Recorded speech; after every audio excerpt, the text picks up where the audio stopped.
ராகுல் காந்தி அவர் என்ன கேள்வி கேட்கிறாருன்னு சொன்னா, தீவிரவாதிகள் மீதான தாக்குதலை தான் நாங்கள் நடத்தினோம் என்று நீங்க வெளியுறவுத்துறை அமைச்சகத்திலிருந்து பாகிஸ்தானுக்கு ஏன் சொல்றீங்க அப்படின்னு அவர் கேள்வி கேட்கும் போது அதுக்கு பதில் சொல்ல முடியாம திணறக்கூடிய சூழ்நிலை. அப்போ இந்த பகல்காம் தாக்குதல்ல நம்முடைய அணுகுமுறையிலேயே ஒரு ஒருமித்த செயல்பாடோ கருத்தொற்றுமையோ இல்லை.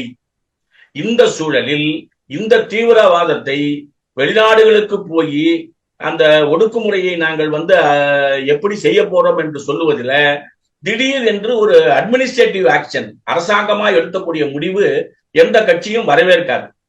செயல்பட்டிருக்க வேண்டும்னா எப்படி செயல்பட்டிருக்கணும்னா ஒவ்வொரு கட்சியையும் அழைத்து பேசி நீங்கள் அதில் விருப்பம் இருக்கிறீர்களா என்று கேட்டு அவர்களுடைய ஆட்களை நியமனம் செய்து அனுப்பியிருக்க வேண்டும், அனுப்புவதற்கான முயற்சி செய்ய வேண்டும். இந்த பயணத்தினால ஒரு பெரிய மாற்றம் தீவிரவாதத்தை எதிர்த்து வராது என்பது நம்முடைய கருத்து. அதற்கு பதிலாக இப்ப நீங்க ஞாயிற்றுக்கிழமை பார்த்தீங்கன்னு சொன்னா ஆங்கில நாளிதழ்கள்ல பார்டர்ல நடந்த அத்துமீறல்களால சாமானிய மக்களுக்கு ஏற்பட்டிருக்கக்கூடிய பாதிப்புகள் விரிவாக பேசப்பட்டிருக்கின்றன. அந்த விரிவாக பேசப்பட்டதன் மூலம் உள்துறை அமைச்சகமோ வெளியுறவுத்துறை அமைச்சகமோ அவங்கள பகுதியில போய் ஒரு நிவாரண நடவடிக்கைகள் கூட மேற்கொள்ளப்படல. சோ அப்படிப்பட்ட நடவடிக்கைகளை செய்வதுதான் பகல்காமுக்கு பின் அரசு செய்ய வேண்டியது. பகல்காமுக்கு பின் தீவிரவாதத்தை நிறுத்துவேன் என்பதற்காக ஒரு வெளிநாடு டூர் என்ற பெயர்ல எல்லோரையும் அரவணைத்து செய்யக்கூடிய வகையிலையும் ஒரு மோசமான அணுகுமுறையை கையாண்டிருக்கிறார்கள்.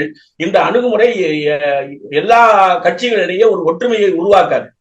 ஒன்றிய அரசுக்கு அது ஒரு ஆரோக்கியமான உதவியாக அமையாது என்பதுதான் நம்முடைய கருத்து.